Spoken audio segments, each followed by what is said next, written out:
देखो, अभी तक बहुत सारे थ्योरम्स हम लोग पढ़ चुके हैं। तो एक बार पहले रिकॉल कर लेते हैं और उसके बाद फिर हम लोग आज की क्लास में एक नए थ्योरम का उद्घाटन करेंगे।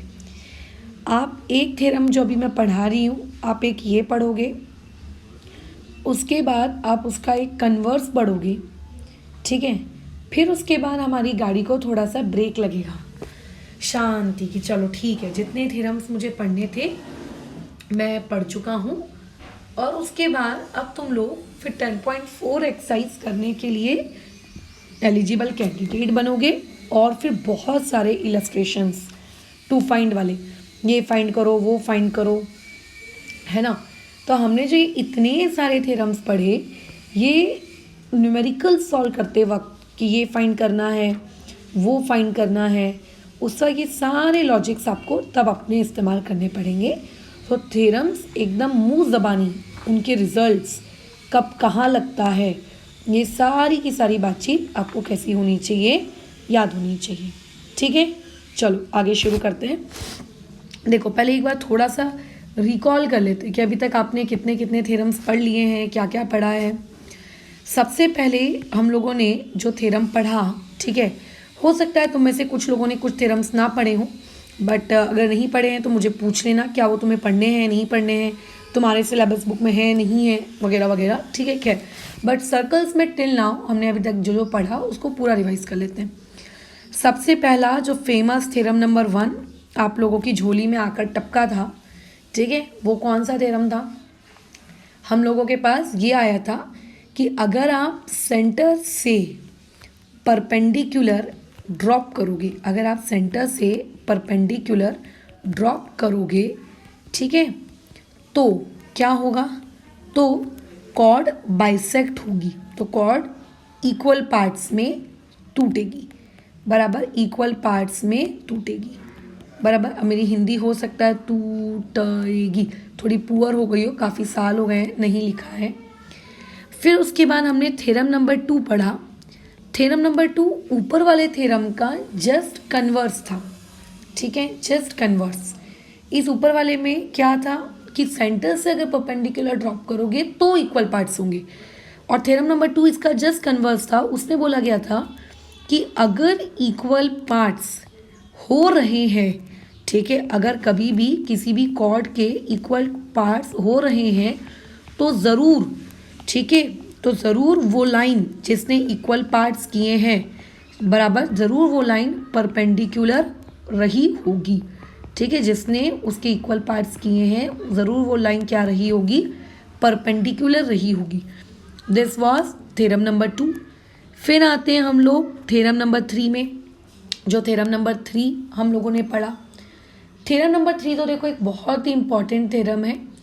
वो आप लोगों ने ये सीखा, अगर कॉर्ड्स इक्वल है, ठीक है, अगर कॉर्ड्स इक्वल है, आप लोगों के पास जो कॉर्ड्स है वो इक्वल है, तो सेंटर पर सेंटर वाला एंगल, ठीक है, जो सेंटर वाला एंगल होगा, सेंटर वाला एंगल होगा वो भी इक्वल होगा, ठीक है, वो भी इक्वल होगा, सेंटर वाला एंगल भी इक्वल होगा।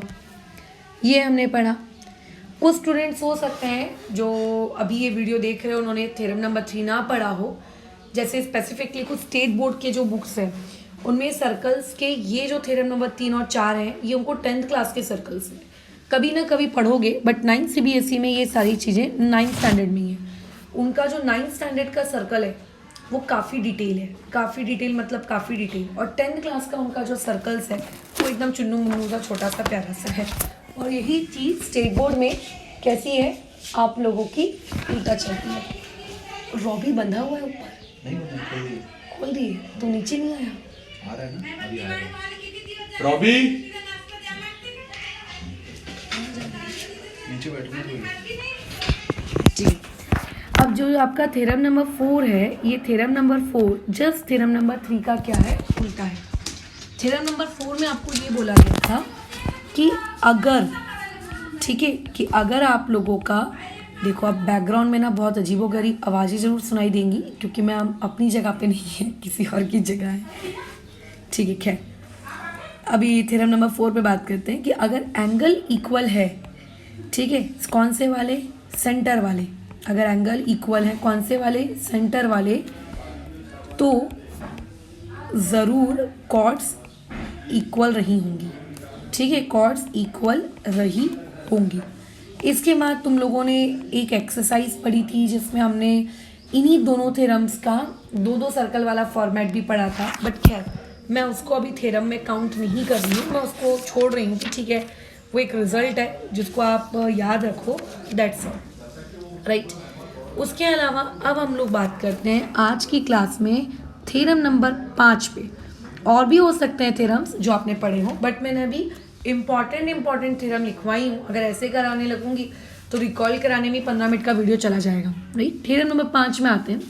आज आप जो पढ़ने वाले हैं वो देखो क्या है। आज आप जो पढ़ने जा रहे हो वो ये कहता है कि अगर कॉर्ड्स इक्वल है, ठीक है, मतलब किसी भी सर्कल के अंदर अगर कॉर्ड्स इक्वल है तो उनका डिस्टेंस सेंटर से, तो उनका डिस्टेंस कहाँ से, ठीक है, उनका डिस्टेंस सेंटर से भी इक्वल होगा। अब इस चीज़ को हम लोग समझते हैं कि ये क्या कहना चाह रहा है। कल आप इसका नेक्स्ट क्लास में थ्योरम नंबर 6 पढ़ोगे, जो ऊपर वाला थ्योरम नंबर 5 है उसका क्या होगा, कन्वर्स होगा। बट आज हम लोग थ्योरम नंबर 5 का मीनिंग समझते हैं कि मीनिंग क्या है। मीनिंग वो ये कहता है कि if you have a circle, आपके पास एक सर्कल है, उसमें आपको कॉर्ड्स इक्वल दी हुई है। तो मैंने 2 कॉर्ड्स बना ली, लेट्स से एक कॉर्ड बना ली ए फॉर एप्पल, दूसरी कॉर्ड बना ली बी फॉर बॉल, एक कॉर्ड बना ली एप्पल और बॉल के पॉइंट्स उसके, सी और डी ये दूसरी कॉर्ड है, ठीक है, और बीच में कहीं है सेंटर ओ। क्वेश्चन वाला कह रहा है कि ए बी कॉर्ड और ये जो नीचे वाली सी डी कॉर्ड है ये इक्वल है। ये तो मैडम उसने पहले भी कहा था एंगल वाले थ्योरम में, ठीक है ना। तो अब वो ये कह रहा है कि अगर आपके पास इक्वल कॉर्ड्स है और अगर आप सेंटर से उनका डिस्टेंस नापोगे, अगर आप सेंटर से उनका क्या नापोगे, डिस्टेंस नापोगे, सेंटर से उन कॉर्ड्स का क्या करोगे, डिस्टेंस नापोगे, कि चलो जाता हूँ सेंटर से उस कॉर्ड का मैं डिस्टेंस नापता हूँ, डिस्टेंस, तो आप ये देखोगे कि वो जो डिस्टेंस है वो डिस्टेंस क्या आ रहा है, इक्वल आ रहा है। सेंटर से अगर आप उनका डिस्टेंस नापोगे तो आप ये देखोगे कि वो जो डिस्टेंस है वो डिस्टेंस आप लोगों का क्या आ रहा है, इक्वल आ रहा है। कैसा डिस्टेंस नापना है मैम, परपेंडिकुलर डिस्टेंस नापना है। ऐसा नहीं आड़ा तिरछा कैसा भी कर रहे नहीं, कोई बोल रहा है मैडम ऐसा डिस्टेंस, कोई बोल रहा है ऐसा डिस्टेंस, कोई बोल रहा है ऐसा, कोई ऐसा, कोई ऐसा, कोई ऐसा ना। सेंटर से उस कॉर्ड का परपेंडिकुलर डिस्टेंस नापोगे, यानी कि ओ से अगर मैं ऊपर वाली कॉर्ड ए बी पर एक परपेंडिकुलर ड्रॉप कर दूँ वो एक डिस्टेंस, उसी सेंटर ओ से नीचे वाली कॉर्ड सी डी पर भी अगर मैं एक परपेंडिकुलर डिस्टेंस नाप कर दूँ, तो क्वेश्चन वाला ये कह रहा है कि जो परपेंडिकुलर डिस्टेंस होगा ओ पी और ओ क्यू ये दोनों भी इक्वल होने चाहिए। मतलब कॉर्ड्स अगर इक्वल हैं तो परपेंडिकुलर डिस्टेंस भी इक्वल होंगे। अगर कॉर्ड्स इक्वल हैं तो परपेंडिकुलर डिस्टेंस भी इक्वल होंगे। ये एक फैक्ट है, ठीक है। अगर कॉर्ड्स इक्वल हैं तो उनके सेंटर से परपेंडिकुलर डिस्टेंस भी इक्वल होंगे, एक फैक्ट है। बट अभी हमको इस फैक्ट को प्रूव करना है। हम ऐसा मान नहीं लेंगे कि हाँ मैडम आपने बोला तो मैं मान लेता हूँ। क्वेश्चन सॉल्व करते वक्त तो आपको डायरेक्ट करना है, वहाँ आपको प्रूफ देने की ज़रूरत नहीं है। वहाँ पे आप डायरेक्ट इस लॉजिक को इस्तेमाल करिए, कॉर्ड इक्वल है, सेंटर से परपेंडिकुलर डिस्टेंस इक्वल होगा, बात खत्म। बट अभी जब आप बात कर रहे हो, मैं ऐसा बोल रही हूँ, तो इस बात का हमको प्रूफ चाहिए, और यही चीज़ ऊपर इस थ्योरम के फॉर्मेट में आपको दी हुई है। क्या बोला गया है, congruent chords of a circle, कि अगर आपके पास एक सर्कल है, लेट्स से हम लोगों के पास एक सर्कल है, मैंने ये एक सर्कल ड्रॉ कर लिया, उसको, अरे ये तो सर्कल नहीं बना, रुको इसको एक प्रॉपर सर्कल बना लेते हैं। अगर आपके पास एक सर्कल है, उसका मैंने सेंटर दे दिया लेट्स से ओ, बोल रहा है कि उस सर्कल में कॉन्ग्रुएंट कॉर्ड्स, तो भैया पहले कॉन्ग्रुएंट कॉर्ड्स बना लो। एक कॉन्ग्रुएंट कॉर्ड मैंने बना ली ए बी और दूसरी कॉन्ग्रुएंट कॉर्ड लेट्स से मैंने बना ली सी डी। तुम्हारी मर्जी, जैसी बनानी है वैसी बनाओ। अच्छा अब देखो मैं इसको बना रही हूँ ऐसे, मतलब लगनी भी चाहिए ना कि कॉन्ग्रुएंट है। तो इन दोनों के बीच में मैंने ये 2 डंडी मार्क कर दी। इससे ये पता चलता है कि दोनों की दोनों कॉर्ड्स, बोलो आप लोगों की कैसी है, कॉन्ग्रुएंट है। अब क्वेश्चन का अगर आपको गिवन लिखने की बारी आई, आप क्वेश्चन का गिवन क्या लिखोगे कि O is the centre of the circle. O क्या है, सेंटर है, ठीक है, आपके उस सर्कल का। और आप क्या लिखोगे कि दोनों कॉर्ड्स इक्वल है, राइट, क्योंकि क्वेश्चन में ऐसा लिखा है। तो हम लिखेंगे कि कॉर्ड ए बी कॉन्ग्रुएंट है, किस चीज़ के कॉन्ग्रुएंट है, कॉर्ड सी डी के। उसके अलावा क्वेश्चन में क्या बोला जा रहा है, अगर आप इन कॉर्ड्स का सेंटर से डिस्टेंस निकालते हो, परपेंडिकुलर डिस्टेंस अगर आप इनका सेंटर से निकालते हो, तो ये डिस्टेंस दोनों का कैसा आना चाहिए, सेम आना चाहिए। इक्वी डिस्टेंट का मतलब ही होता है सेम डिस्टेंस। इक्वी डिस्टेंट ये जो वर्ड है ना, इस इंग्लिश वर्ड का मीनिंग होता है सेम डिस्टेंस। इनका डिस्टेंस सेंटर से, परपेंडिकुलर डिस्टेंस सेंटर से सेम आना चाहिए। यानी कि कॉर्ड ए बी पर अगर मैं सेंटर ओ और कॉर्ड ए बी को ज्वाइन कर देती हूँ सच दैट कि वो उस पर परपेंडिकुलर है। सिमिलरली अगर मैं नीचे वाली कॉर्ड सी डी को सेंटर ओ से ज्वाइन कर देती हूँ सच दैट कि वो परपेंडिकुलर है, तो मुझे प्रूफ ये करना है कि ये जो डिस्टेंस है ओ पी और ये जो डिस्टेंस है ओ क्यू, ये क्या होने चाहिए, सेम होने चाहिए। ये बेसिकली मेरा इस क्वेश्चन का क्या है, टू प्रूव है। ये इस क्वेश्चन का मेरा क्या है, टू प्रूव, कि मुझे सेग ओ पी को और जो मेरा सेग ओ क्यू है, इन दोनों को बेसिकली क्या करना है, कॉन्ग्रुएंट प्रूव करना है। अब इनको कॉन्ग्रुएंट प्रूव करने के लिए मुझे कुछ कंस्ट्रक्शन करना पड़ेगा। बिना कंस्ट्रक्शन के ये चीज़ प्रूफ होने वाली नहीं है।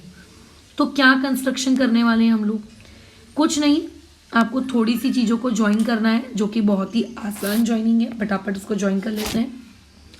जैसे कि आप किस किस चीज़ों को ज्वाइन कर रहे हो, मैंने इस बी को इस, एक मिनट, हाँ, मैंने इस बी को इस ओ से ज्वाइन कर दिया, ठीक है, मैंने इस बी को और ये जो सेंटर आपका ओ है इसको ज्वाइन कर दिया, ये हो गया ज्वाइन। अच्छा चलो ठीक है, हो गया ज्वाइन। उसके बाद मैंने इस ओ को और इस डी को भी मैंने क्या कर दिया, ज्वाइन कर दिया।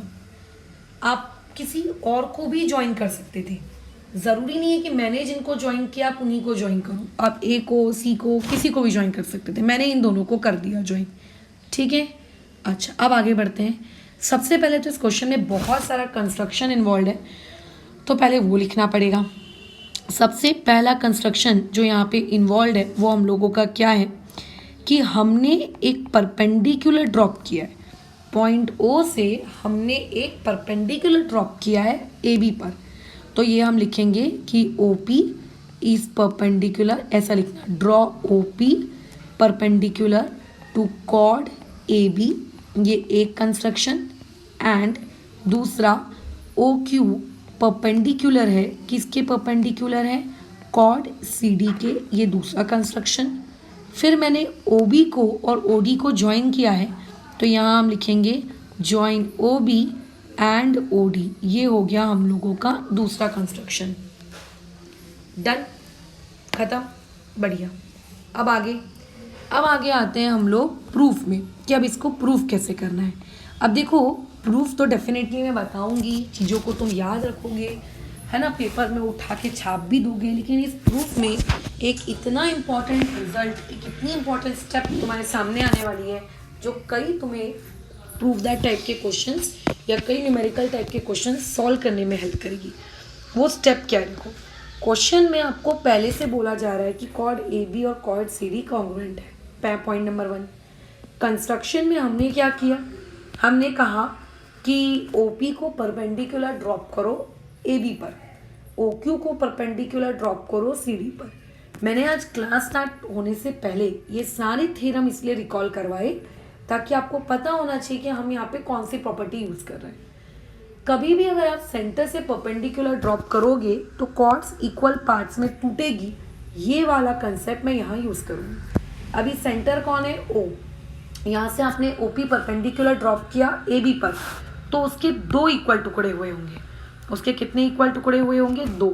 यानी कि ये जो ए पी है, ये वाला ए पी और ये वाला जो पी बी है ये आपस में क्या रहा होगा, इक्वल। तो मैं लिखूँगी ए पी, यहाँ पे मैंने 3 डंडी मार्क कर दी, यहाँ पे मैंने 3 डंडी मार्क कर दी, ये आपस में रहेंगे इक्वल। सिमिलरली मैं ओ से नीचे परपेंडिकुलर ड्रॉप कर रही हूँ, ओ क्यू सी डी पर, उसके भी 2 टुकड़े हुए होंगे, वो भी आपस में इक्वल होंगे, सी क्यू और यहाँ पे इक्वल रहा होगा क्यू डी। तो यही सारी इंफॉर्मेशन को अभी मैं लिख लेती हूँ। तो क्या लिखेंगे हम लोग यहाँ पर कि जो मेरा सेग ओ पी है वो परपेंडिकुलर है किस पे, कॉर्ड ए बी पर, ठीक है। और क्या है हम लोगों के पास, हम लोगों का जो सेग ओ क्यू है वो परपेंडिकुलर है किस पे, कॉर्ड सी डी पर। हमें कैसे पता चला परपेंडिकुलर है, ये हमें पता चला बाय कंस्ट्रक्शन, हमने कंस्ट्रक्शन किया उससे हमको पता चला। तो अभी हम एक बहुत इंपॉर्टेंट प्रॉपर्टी यूज़ करेंगे, वो बहुत इंपॉर्टेंट थ्योरम यूज़ करेंगे। वो क्या इस्तेमाल करेंगे, थ्योरम। अब ऐसा मत लिखना theorem 10.1, theorem number 2, theorem number 5, ऐसा नहीं लिखना। पूरी थ्योरम की स्टेटमेंट लिखना कि देयरफॉर क्या, perpendicular drawn from the centre of the circle, perpendicular drawn from the centre of the circle to the chord, bisect the chord, ठीक है। Centre of the circle to the chord, bisect it. अगर आपने इस तरीके से कोई perpendicular drop किया centre से कॉर्ड पर तो वो उस कॉर्ड को बाइसेक्ट करेगा। तो यहाँ लिखो कि ए पी और पी बी इक्वल है, यानी कि हम यहाँ पे बड़े प्यार से लिख सकते हैं कि A P equal to P B. और मैं ट्राइंगल्स चैप्टर से बताती आ रही हूँ, अगर कोई 2 चीज़ें इक्वल होती हैं तो वो इक्वल तो हैं बट वो अपनी, ठीक है, अपनी बड़ी वाली चीज़ का बाई 2 होती हैं, बड़ी वाली चीज़ का बाई 2 होती है, बड़ी वाली चीज़ का बाई 2 होती है, ठीक है। बड़ी वाली चीज़ का वो क्या होती है, बाई 2 होती है, ए बी बाई 2, वो बड़ी वाली चीज़ का क्या होती है, बाई 2 होती है। तो ए पी और पी बी ये दोनों इक्वल भी होंगे और वो बड़े वाले का क्या होंगे, बाई 2 भी होंगे, ए बी बाई 2 होंगे, ए बी बाई 2 होंगे, ए बी बाई 2 होंगे, ठीक है। सिमिलरली सी क्यू और क्यू डी आपस में इक्वल भी होंगे और वो बड़ी वाली चीज़ का बाई 2 भी होंगे, ठीक है। तो यहाँ हम लिखेंगे C Q equal to Q D और वो बड़ी वाली चीज़ का क्या होंगे, बाई 2 होंगे। 2 मिनट रुकना। हाँ,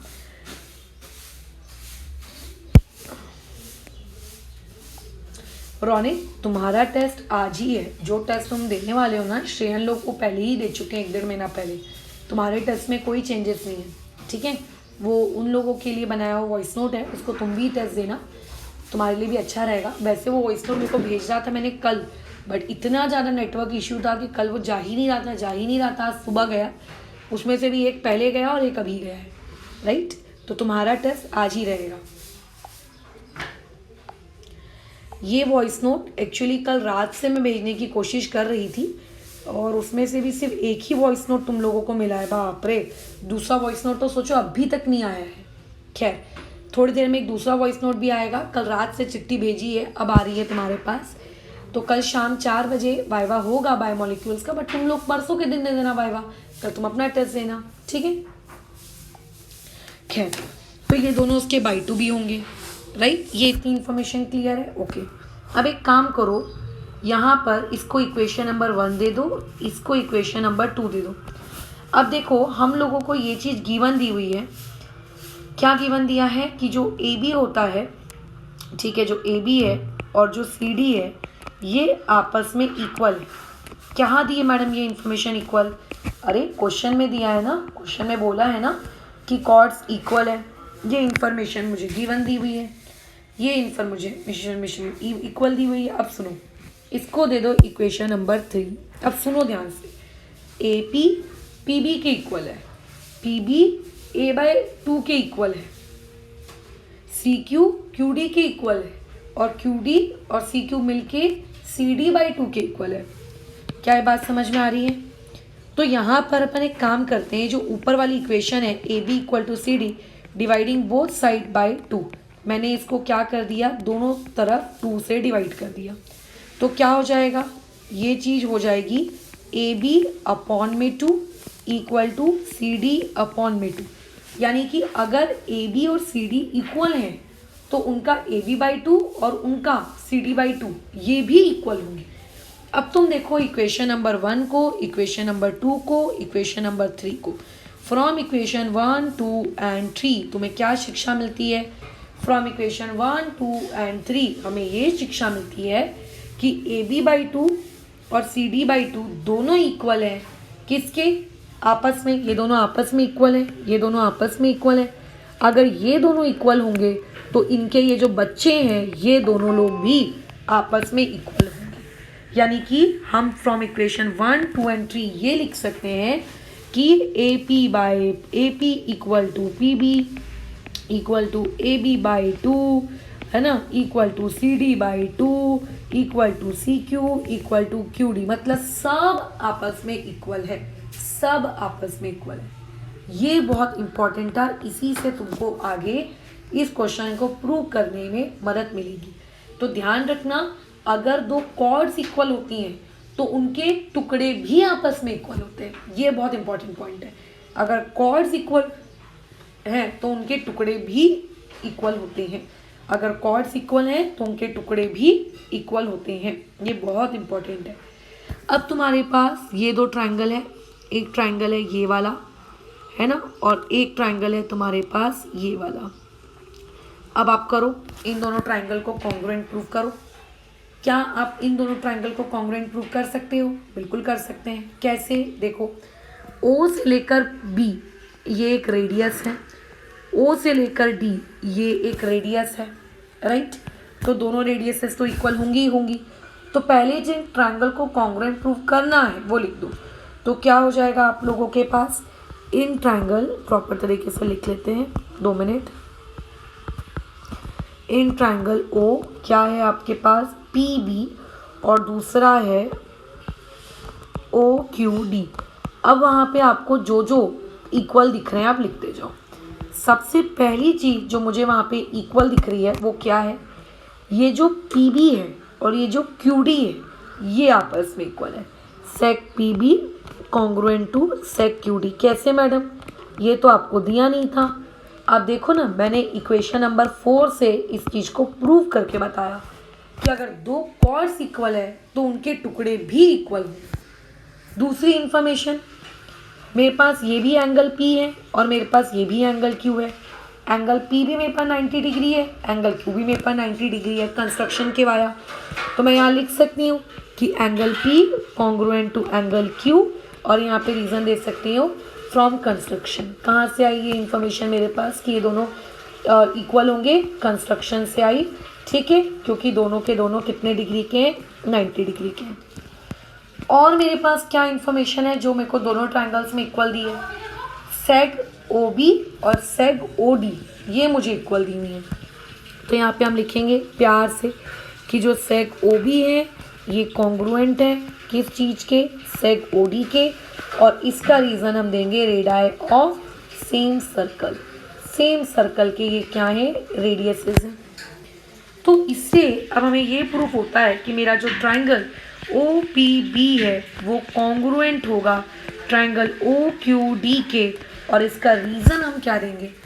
ज़रा देखो, अभी आपने ट्रायंगल्स चैप्टर में कॉन्ग्रुएंसी सीखी है ना, तो इसका रीज़न आप क्या दोगे? इसका रीज़न होगा RHS टेस्ट। और अगर दो ट्रायंगल कॉन्ग्रुएंट है भाई तो आप वहाँ पे CPCT लगा लो, उसके रिमेनिंग एंगल्स, उसके रिमेनिंग साइड्स जो भी आपको इक्वल दिखानी है आप दिखा लो। तो अभी यहाँ पे पूरे में CPCT लगा के क्या मतलब है? जितने की मुझे ज़रूरत है उतने में CPCT लगाओ। तो CPCT के अकॉर्डिंग ये वाला OP और ये वाला OQ आपस में क्या हो जाएंगे? इक्वल। और हमको यही तो प्रूव करना था कि जो हम लोगों का OP होगा और वो जो OQ होगा वो क्या होगा? इक्वी डिस्टेंट होगा दोनों कॉर्ड से, मतलब इक्वल डिस्टेंस पर होंगे दोनों। जितने डिस्टेंस पर O से लेकर P होगा उतने ही डिस्टेंस पर O से लेकर Q होगा। तो देयरफॉर यहाँ से हम ये चीज़ लिख सकते हैं कि आपकी जो कॉर्ड AB है, AB, और दूसरी कॉर्ड कौन सी है आपकी? क्या नाम है दूसरी कॉर्ड का? CD, ठीक है। तो AB एंड CD, ठीक है, are at equal distance from centre O। ठीक है, ये दोनों कैसी हैं, आर एट इक्वल डिस्टेंस पर है फ्रॉम सेंटर ओ। यही चीज़ हमको प्रूफ करनी थी, तो ये हो गया हम लोगों का थ्योरम प्रूफ।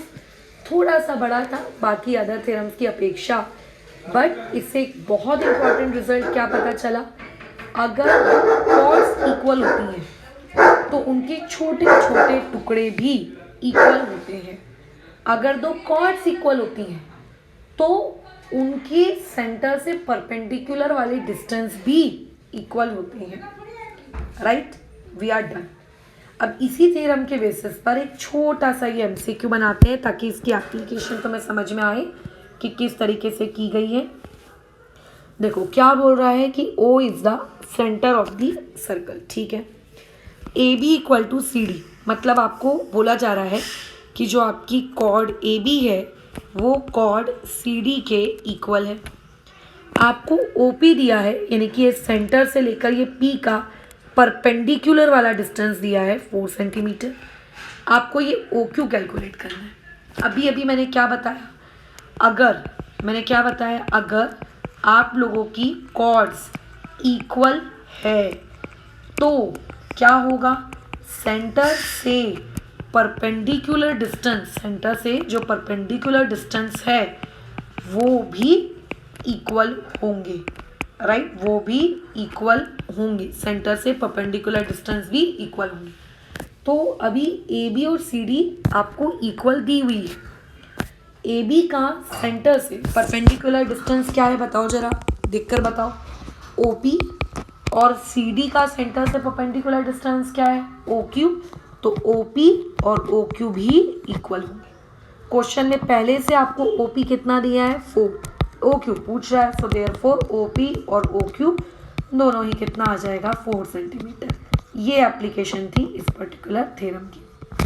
ठीक है, तो फिलहाल अभी हम लोग इस वीडियो को यहाँ पर रोकते हैं। इसके आगे वाली क्लास में हम लोग इसका कन्वर्स सीखेंगे कि अगर आप लोगों को, ठीक है, पहले से जो परपेंडिकुलर डिस्टेंस है सेंटर वाला, अगर वो आपको इक्वल दिया है तो फिर ये प्रूफ करो कि कॉर्ड्स भी इक्वल होंगी। वैसे वो सही बात है, ये फैक्ट है जो आपको दिमाग में रखना है, बट क्या करें, इनके प्रूफ भी दिमाग में रखने, एग्जाम में पूछे जा सकते हैं। स्टेटमेंट रिजल्ट तो याद रखने ही रखने हैं, प्रूफ भी याद रखने हैं। ठीक है, चलो फिलहाल इस चीज को अभी यहाँ पर इस पॉइंट पर हम लोग रोकते हैं।